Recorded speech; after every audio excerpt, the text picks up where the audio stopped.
Jajjabee loltuu bilisummaa Bubukisaa hidda gabrummaa Jajjabaan lolii oboo Injifannoo kanuu baranuu Jajjabee loltuu bilisummaa Bubukisaa hidda gabrummaa Jajjabaan lolii oboo Injifannoo kanuu baranuu.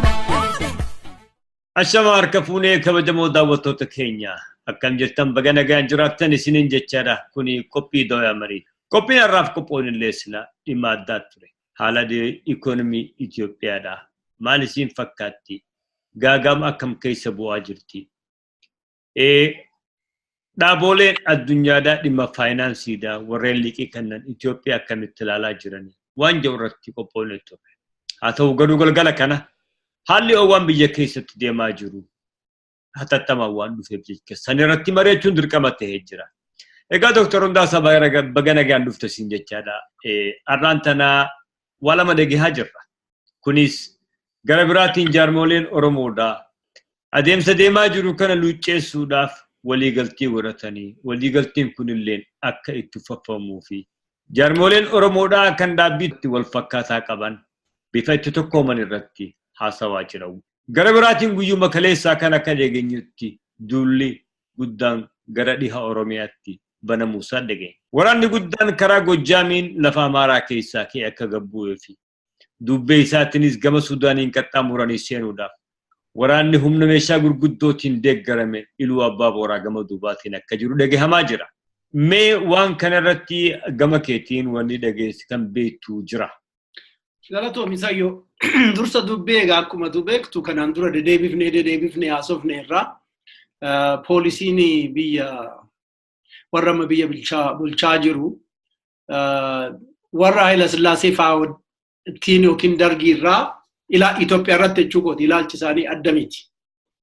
Itoophiyaa jiraachisuun filannoo isa duraati.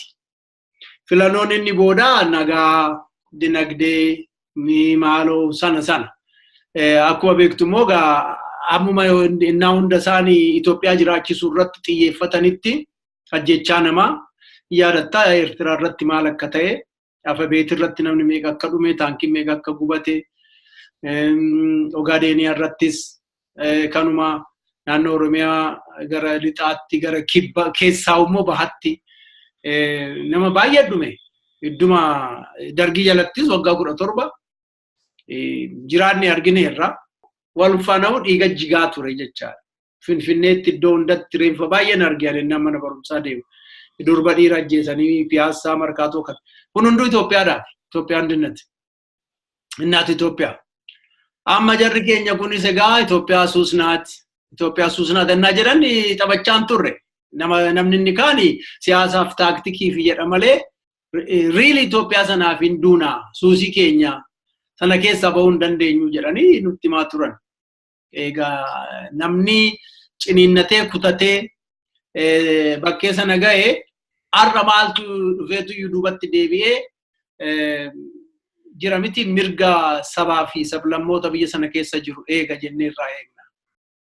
Yeroonii fi saboottan biraa ummata Oromoo irratti duula bananii lafa saamaadha. Qeessa ibiddaan barbadeessaadha.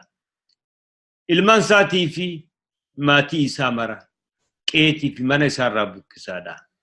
Ajjeesan waraanuma mootummaadhaa kan dhaqee ummata Oromootirraa ittisu bira dhaabbatu hin agarru.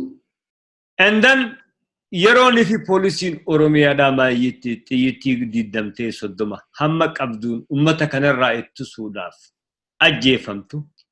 Mootummaan poolisii kiyyaatu du'e humna poolisii ummataa kan ofii isiitiif ergiteetu naannoo sanitti ajjeefame jedhee isa waraana erge hin agarre. Amma kan dhageenyu waraana ilmaan Oromoo hiikkachiisuu irratti. Waraanni bilisummaa Oromoo maaluma isii godhe maaltu hagana isaan hammeessee lola marraa lammaffaatiif ammaan tana isaan dirqe jettee yaada keetii. Kan sodaatanis Oromoodhuma ilaa.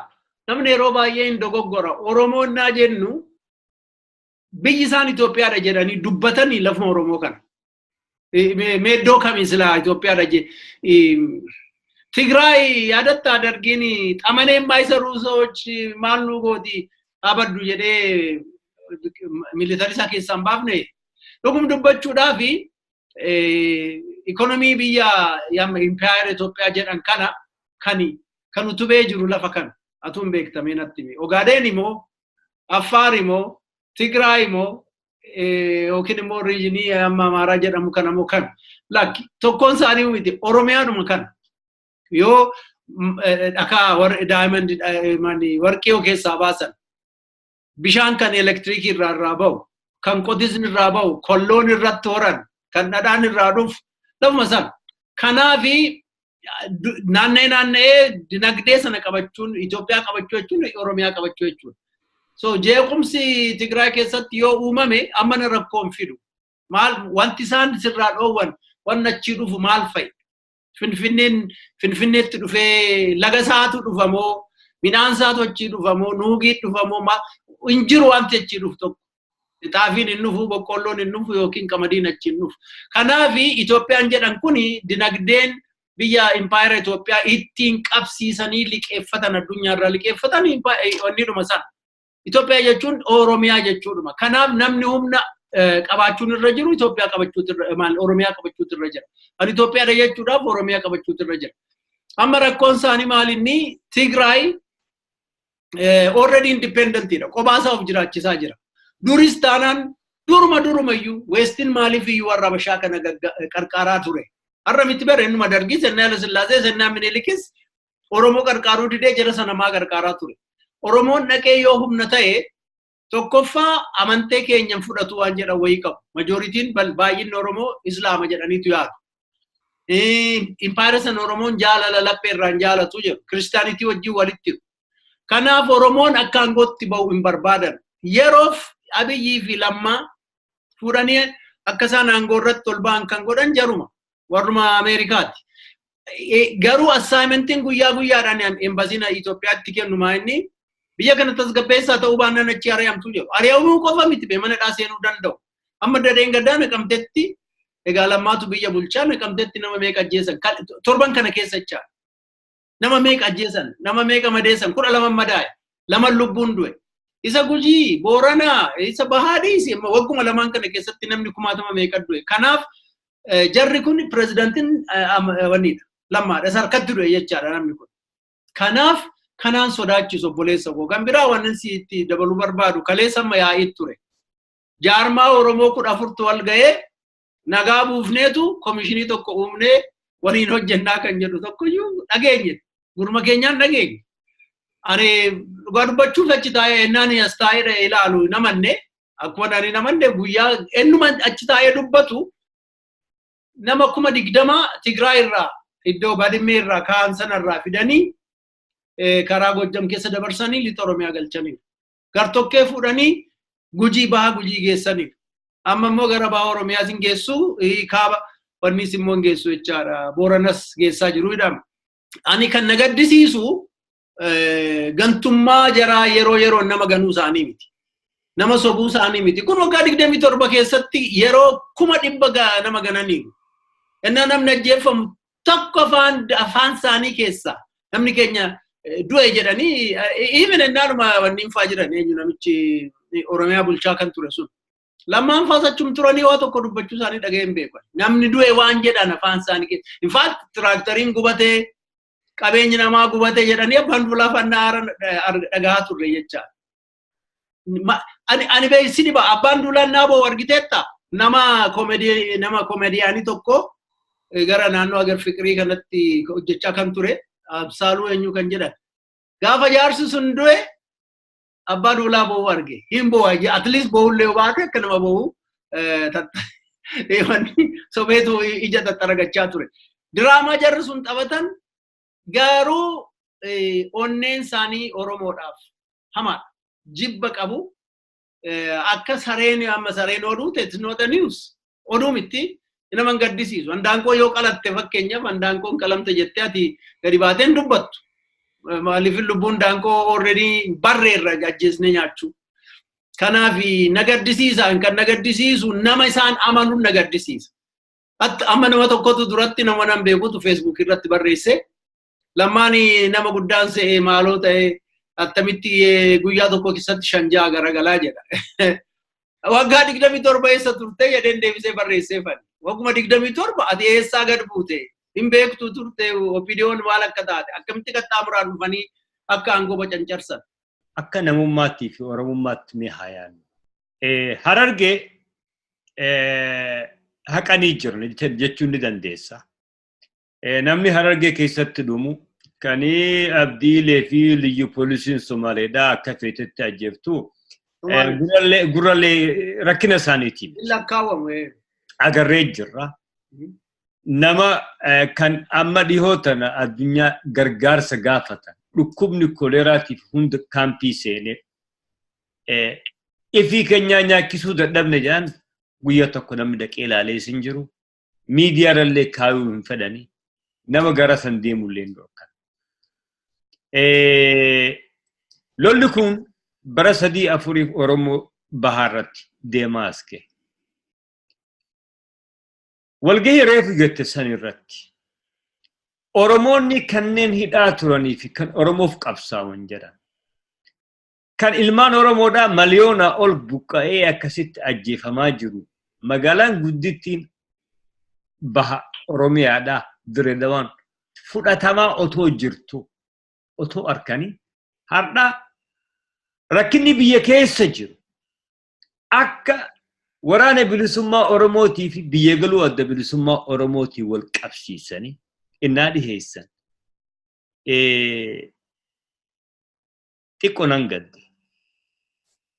Maal irraa calaqqise warrummaan kaleessa hiriira bahaa fi turre kan booyaa fi iyyaa fi turre adda deebisanii lammii foon isaa kan isaaf iyyaa ture irratti hoggaa yaada akkasii dhiheessan.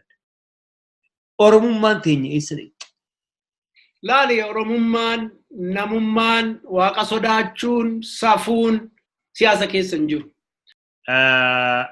Jarmayaanni lama ammaan dura OPDO fi ODF waliigallee jedhanii tokko taane jedhanii mallatteessanii jiranii. Namoonni tokko kan akka jarmayaatti galanii mootummaa ODP keessatti ammaan tana aangoon kennamtee fi aangoon olaantummaan kennamteefis akkuma paartiidhaatti achi dhaqan.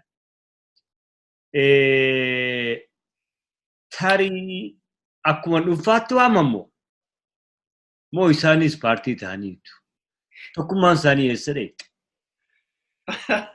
Ati lakki atumtuu akka nama biyyan turreetti dubbattame amma ati tokkoffaa paartii eenyutu ture jarri kun nama paartii ture nama sadifaa ta'anii nama tokkoffaa ta'anii paartii ta'anii galanii wal beeknaa miti hunda isaaniitiin asumaa galan miti nama argee hin beekne tokkotu achi dhaqee achi taa'e ennaa wayyaaneen dhuftus immoo barcuma naa kennaa jedhanii kan dhaqanii ta'an amma maal tokko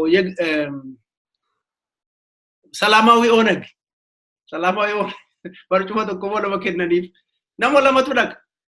Mindaa kennuu fi appartamaa hin kennuu fi namichi maal rakkate. Ani matis beema dhaquu dandeenya. Boruma kana dhaqnee paartii ABCD kan jedhu paartii tokkoon dhufne jechuu dandeenya. Wattaaddara qabdu yennaan yaadadha koloneelli Hayiluun. Anaa fi atilees nutti hin kennani baay'ee nu himachaa jiran. Maattu nu dhooba paartii jennee Mee sanaa dhiifnu amma ta dhugotta asaa deebiin. Lola gaafa eegalte. Eegaluu malee itti bahinsa isaa beekuun nama dhiba. Lola in eegaltaa, you never know gaafa isiin dhaabbattu. Ati feeteefis hin dhaabbattu, itti bahinsa isaatiis murteessuu beekuun nama dhiba. Ameerikaan gaafa Afgaanistaan deettee lola bantu, ji'a jaha keessatti caccabsinee biraa baana jettee deette. Har'aan tana waggaa meeqa? Waggaa 17 ol achi jiran jecha. Ammallee bahuu dandeenya. Biyya Itoophiyaa san irratti maallaqni liqiin biyya alaa deet kan jedhaniin biliyoonni 29 bakka irraa kan waan kafalan kan hin qabne. Biyya wanni isiin amatatti galfattu oomisha kan jedhaniin GDP kan jedhaniin san. Fi reeshoon isiin liqiidhaa wajjin wal cala qabdu parsantii 300 ol ta'e. Wanti isiin liqiin isiin kafaltu galii galfatturraa parsantiin 60 dhibbirraa 60 kan liqii kaffaltu tahee jiru. Kanarraan kan kee jarmayni finance addunyada IMF kajani Ethiopia biyya liqiin itti kannuun rakkisaa ta'e shakkisiisaa ta'e keessa galchee jira. Chainaan kan akka mootummaadhaatti fandi gootee turte shakkii kanarraa kan ka'een harka private investorootaatti dabarsitee jirti biyyasii keessatti. Biitira finance rakkoo hammanaa qabdu. Tanneen lafuma keenya sanillee isin gurguraa maallaqa nu kannaa koottaa jechaa jirtu tun. Lola hin taane uummata Oromootii fi ilmaan Oromoo irratti bantee obboleeyyensi irratti yoo lolli kun fagaate achi fagaate uummanni Oromoo yoo ka'ee itti fincile gaaga'ama biyyattii qullaa osoo hin ta'in ofii isaaniitii gaaga'ama keessa of naqan gattee yaaddu. Atu ibsiteetta gara caaluu waa'ee dinagdee dubbachuurraa hin geenye jarri kun maal seetee gaaga'amarraayyuu biyyi gaaga'amaa ture. Waggaa afuriif gaaga'ama keessa ture. Hanna wayyaanee hanna Tigrootaa jibbanii yaadatta taanaan dirreen hundumtuu maqaa Mallasiin maal jedhama Mallas Paark moo wanta jedhanii ijoolleen guban. Waggaa afur nama ajjeesuudhaan dhaabuudhaa tattaafatan hin dandeenye. Finfinnees amma Hadamaa fi Amboo eessa ga'utti iyyuu as daballeetu iyyuu babal'ifnaa jedhan gurgurachuudhaaf jecha hin taane uummatatu fincilee dide.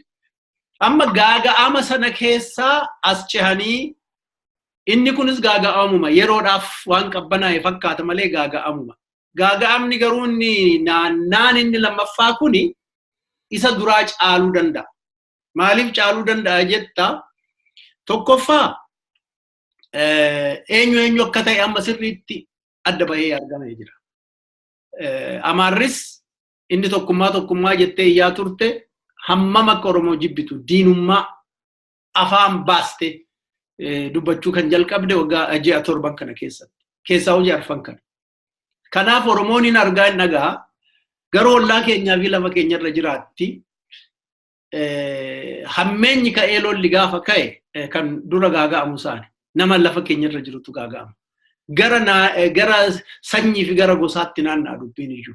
Maaliif of keessaa xaa'uu barbaachisuuf dhufa jechaadha diina. So namni wanniidhuma qabatee bahee dhaadannoo qabatee bahee manatti hin deebi'u gara fuulduraatti. Isaanis immoo amma warri Gimboota 7 jedhan naannoo Affaar keessatti ijoollee walitti funaananii lafa dhiichisaa jiru. Isaanis eenyuuf dhiichisu Oromoo ajjeesuudhaaf. Tigraayonnis qawwee fi laawuncharii qabatanii Maqalee keessatti lafa dhiitaa jiru. Isaanis eenyuuf Oromoodhumaaf. Amaarris immoo riijiniishiittis immoo akkaduma lafa dhiitaa jiru. Isaanis eenyuuf Oromoodhumaaf. Karaa Ogaadeniyaas yoo argitu immoo kan ajjeesaa jiran kan qalaa jiran Booranaa kaasiitii Gujii dabaliitii amma baha Oromiyaa kana guutuu naannoo Baaleetti naannoftee kan isaan ajjeesaa jiran Oromoodhumaaf. So naanna'anii isaan kan lakkaawaa jiran amma warri aangoorra jiranii warra kana gammachiisnaa jedhanii tattaafatu. Warra sodaatan abbootii isaanii kan wanni gooftolii isaanii kan. Warri isaan sun immoo eessa abbaa kee geessaa jaalattus jibbitus harka keenyaan baatu kan jedhu sana waan jedhan fakkaatu.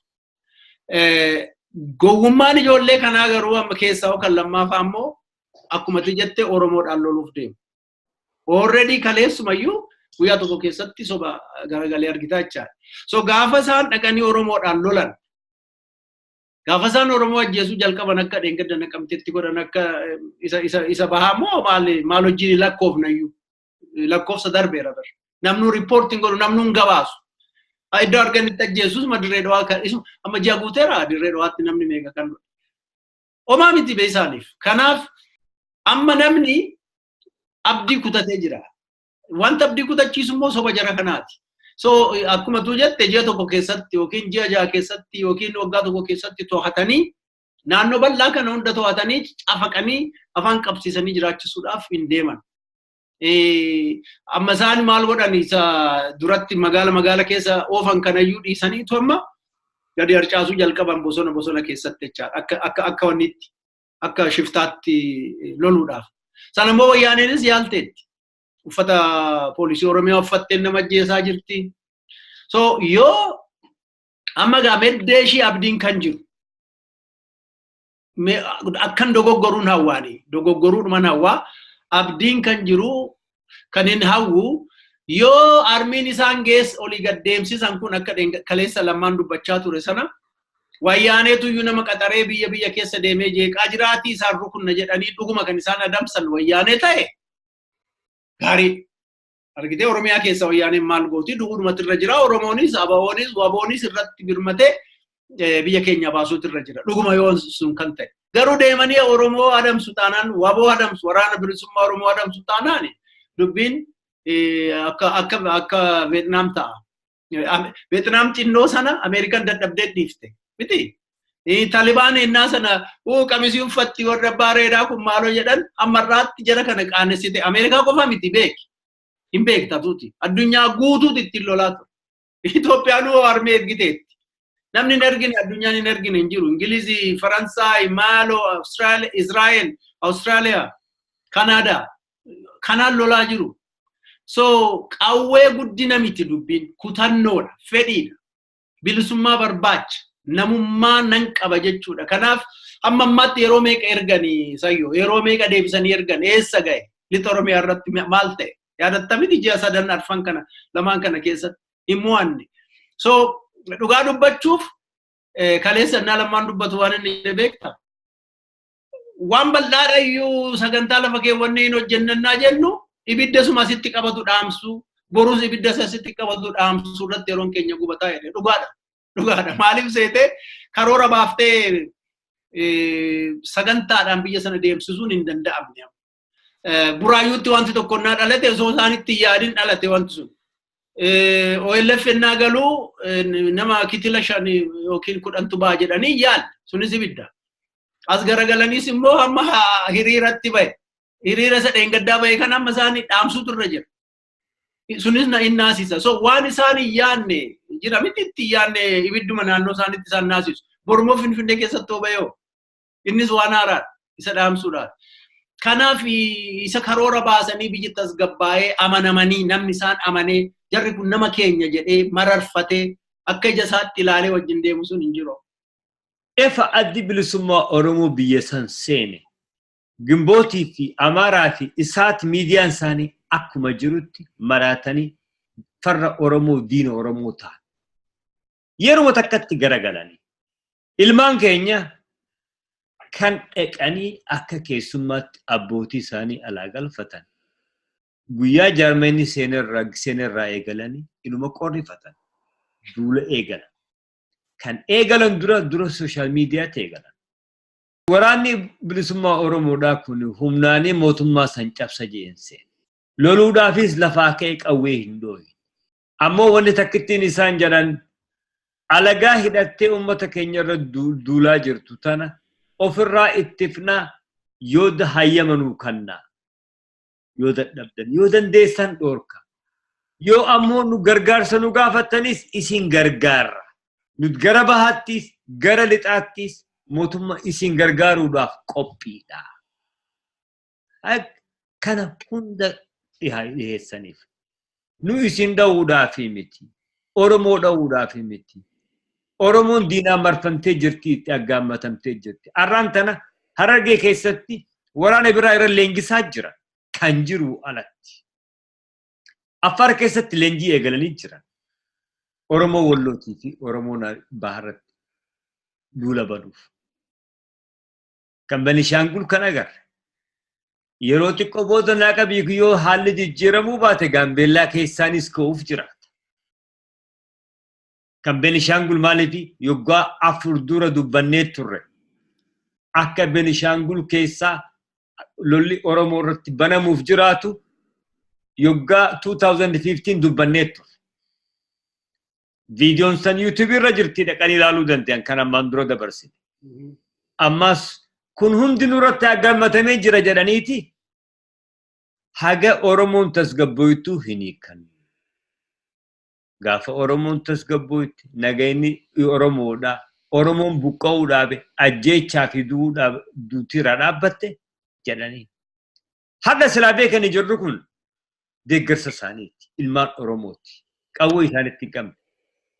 Sukannin Oromummaatti hin dhagahamtu jechaadha jira.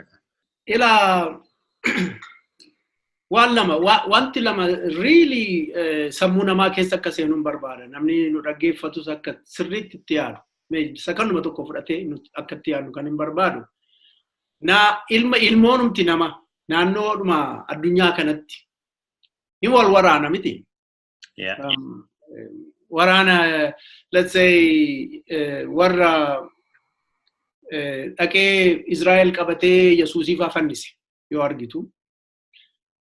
Kun waggaa 2000 dura. Ataaturk faa Turkiin innaa dhaqxee warra Giriik kana lafarraa haxooftu. Sana dura warra kiristaanaa dhaqanii innaa warra Muslima lafarraa fixan. Kana hundumaa seenaadhuma uumaa namaa keessatti kan arginu. Abashaanis Gojjaam innaa Atse Takla Haymaanoot innaa Atse Yohaannis Ganuu innaa Minilik Atse Yohaannis Ganuu innaa Alulaa Abbaa Naggaa waan ta'e jedhan innaa wallolaan Durbush innaa dhufte jedhan kana hunda hin argitan innaa summii wal obaasan teegeenyuun maaloo taatee Iyyaasuu innaa ajjeesan kun hundu maaliif iyyuu namni akka bineensaa walitti qoqaa laftoo jira qabeenyoo jira waliigal afaan tokko naasa'anii waliigalanii nagaan jiraachuun hoyima jira maafi namni ilmoon namaa kun naannoo addunyaatti isa keenyaa qofa miti bari Chaayinaas ilaali Mongooliyaa Chaayinaa isuma jiru yookiin immoo kun warra bilisummaa barbaadu amma Chaayinaa keessa kan akka eenyuun nama wanni Chaayinaa jalatti qabamanii jiran kun warra Daalee Laamaanii wanni jedhu kan gaggeessu kan Indiyaa Paakistaan kun hundi maaliif wal lola jennee yoo ilaallu waan tokko ilaalcha.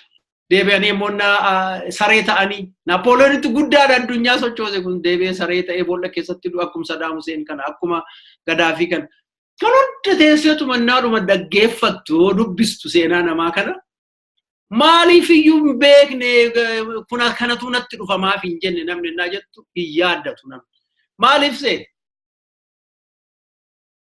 dura kan nama walitti naqu ilaalcha miti ideolojiidha ilaalcha meen paarama Itoophiyaa keessatti kootu EPRP fi Mayisoon faa fudhadhu akkatti daaraa wal godhan isa keenyaas ilaali kan ijaarraa Abbaa Gadaa fi ABO jidduu ture atuu yaadatu so ilaalchatu nama walitti naqa malee qabeenya miti lafayyuu miti akkatti namni waa hubatu tokko amma gara ijoollee isaan kanaatti dhuftu Lammaa fi Abiyyittoo dhuftu maalinna ideolojiin jara maal ilaalcha kamiin guddatan ilaalcha Oromoo qabu Oromummaa sana qabu afaan kootu bade seenaa kootu bade maalummaa kootu uffatame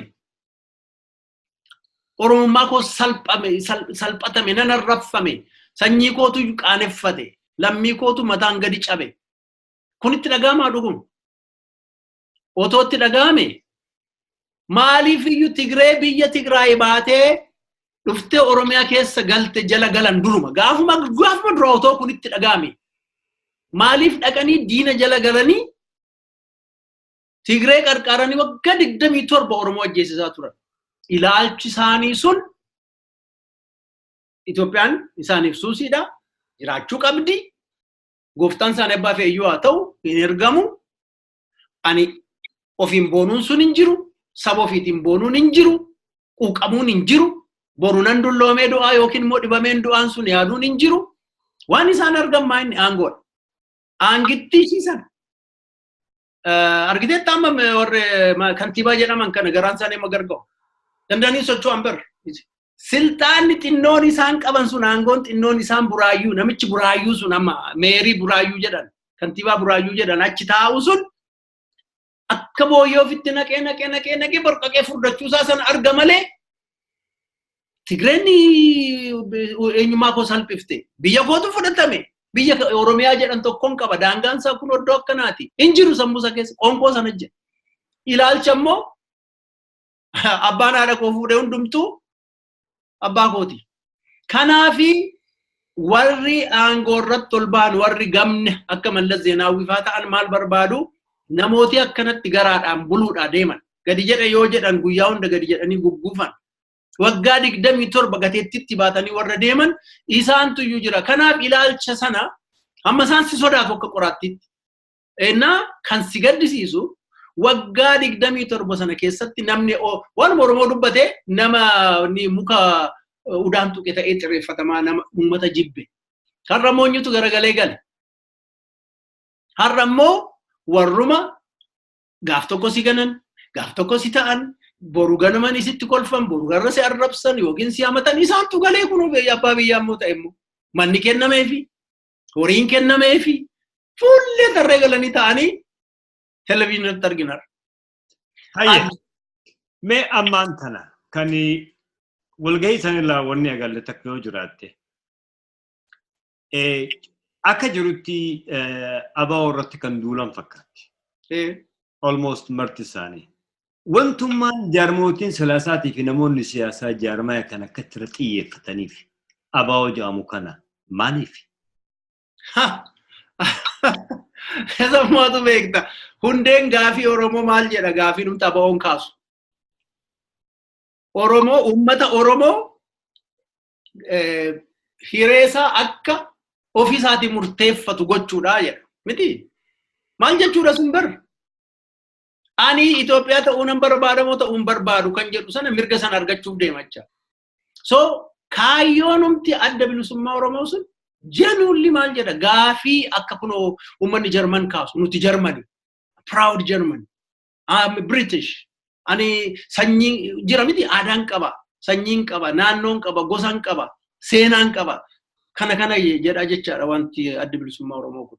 Kanaafi sana yoo balleessuu baate warritti tolee jiraatan warreetti garbicha taatee qottee fi yookiin akaakayyuun kee yookiin abbaan kee qotee fi laateef sun sibira barcumarra sibiratti taa'anii barachuun akkamitti gaallanni bira taa'ee barata warri jedhan har'a immoo ati nama taatee dhaabbattee abbaa biyyaa taatee seera baaftee seera keetiin buluuf deeman afaan kee dubbachuuf deeman attam godhaniitu ta'anii laa.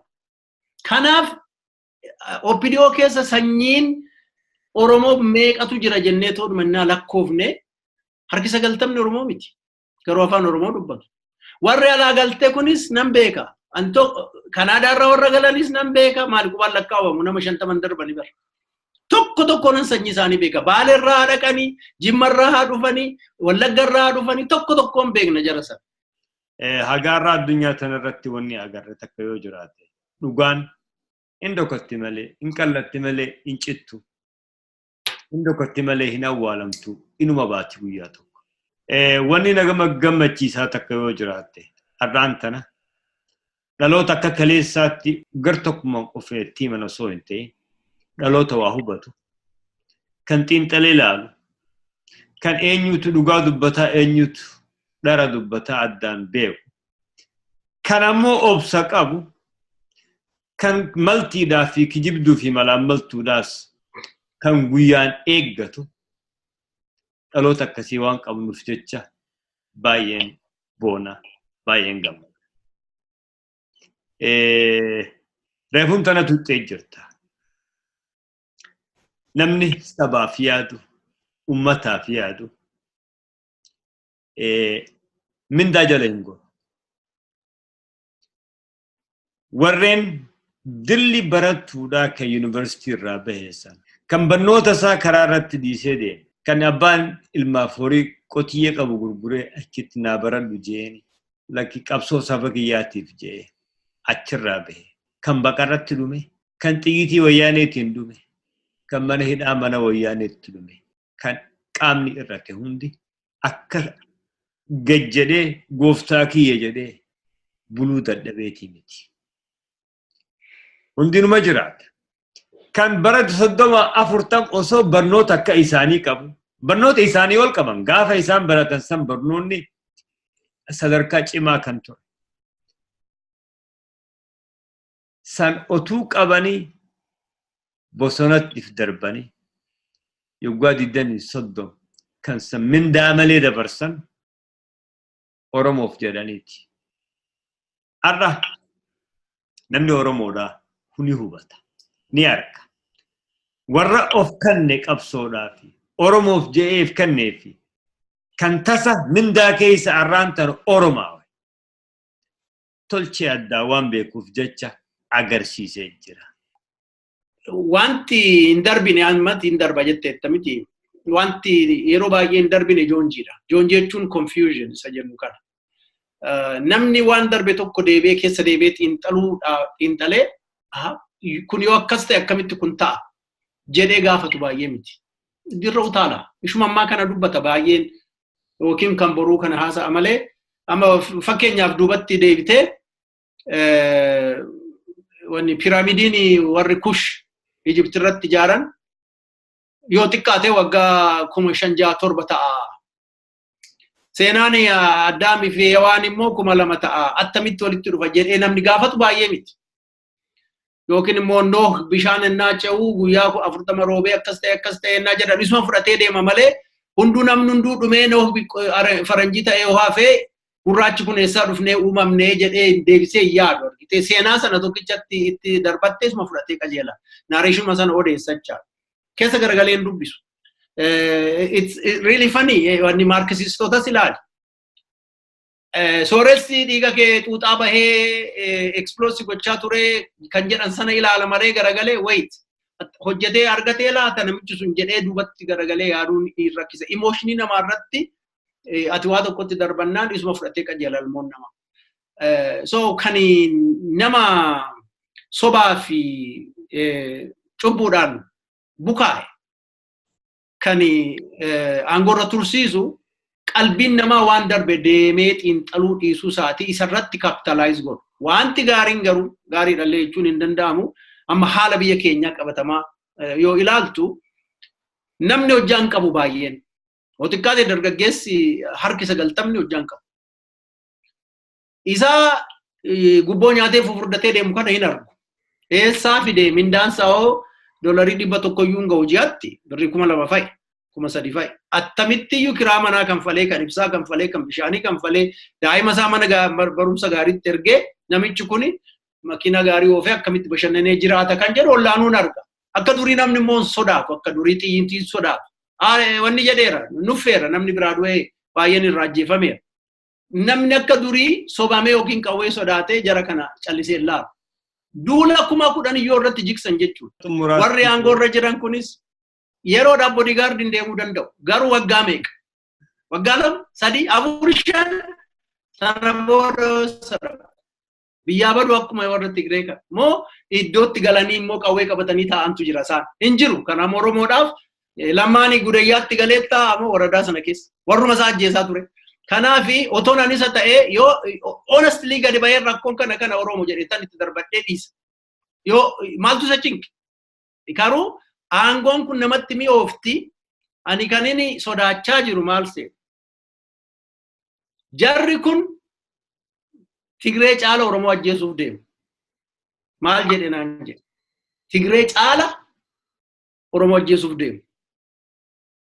Akka afaan mi'aanii dubbatan kana. Ennaa isaan gaggaragalan ennaan argu ajjechaa irraa uummatan deebine jedhetan hubadha. Kanaaf hammuma isaan immoo nama ajjeesan biyyis immoo tasgabbaa'uu dadhabaa. Anaaf impaayarri sun jiraattee jiraachuu shiiyyuu I really don't care.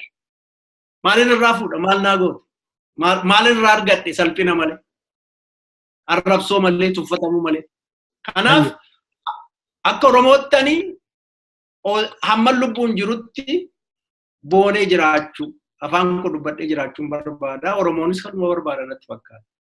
Egaa daawwattoota keenya oduun biyya teenya keessaa dhageenyu tan nama gammachiiftu miti. Afaan tokkoon gama siyaasaatiin jaarmolee Oromoodhaa akka tokko luucceessuudhaaf kan kaayyoo wal fakkaataa qaban walii galanii yaada mo'ata yaada uummanni Oromoodhaa filachuu danda'u tarkaanfachiisuudhaaf yeroo haasa'uun keessatti gara biraatiin ammoo hurree lolaa uummata Oromoo irra gubbaarra mirmiraa jirti.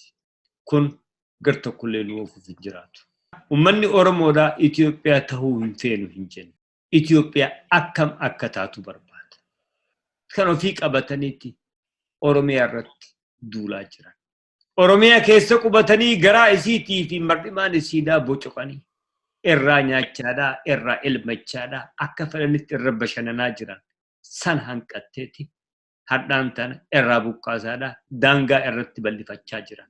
Ilmaan Oromoodhaa hammi xiqqaan qawwee qabu yoo haguma qabnu kanaa lafa keenye kasuma boru dhumuuf jiraanna maaliif yoo jettan qaamni mootummaadha kan ummata kanaaf dirmate kan ummata miidhamaa jiru ajjeefamaa jiru buqqaa jiruuf dhaabbate hin jiru maaf wal soobda arginee jirra Hararge kaleessa Tigroota jechaa turre arra kan godhaa jiru eenyu adhaan tana kan buqqaa jiru eenyu kan aangoo harkaa qabu eenyu yeroon ifi barbaadametti waraana akka qaban argaa jirra yeroon feenetti waraanni hin jiru diinaa tokkana nu godhe jechaa jira sobni daangaa qaba haga qaba ilmaan Oromoodha lolli kar tokkollee Oromoon geessuu hin danda'u kaleessa akkuma jechaa turratti yoon ifi haalli deemaa jiru kun dhugaa ta'e sochiin bara 2015 eegalamte tatti aantutti wayyaanee ni qaarsiti jennee turre akkuma jenne sani qaarsitee jirti yoonii fi lolli ilmaan Oromoo irratti baname ilmaan Oromoodha isinis qaarsuuf jiraata kanumaan isiniidhaan madda maayyi irratti haalli hamaan gaafa dhufe akkuma Dr. Andaasaan jedhetti gaafa kallixaa kopha dhumu kan bahaa ciisuu hin qabu kan kibbaa ciisuu hin qabu maafi marti keenya oboru tokko jarmoleen Oromoodha kan dhaabbii tokkoon lumuuf jiraanna hidhamuuf jiraanna kanaafu gaariifis hamtuudhaafis wal cinaa dhaabbanne harka wal qabanne sagalee takkaan akkuma kaleessa sagalee takkaan diina keenya buufnetti ammas sagalee teenya mirga keenyaaf haa falmannuun isinin jedha egaa waan dhaggeeffataniif galatooma jechaadha anaa Masayyootii fi akkasumas Dr. Andaasaa Shetee fi qophii itti aantutti ammoo dachaa nutti nagaan jiraadha.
Suma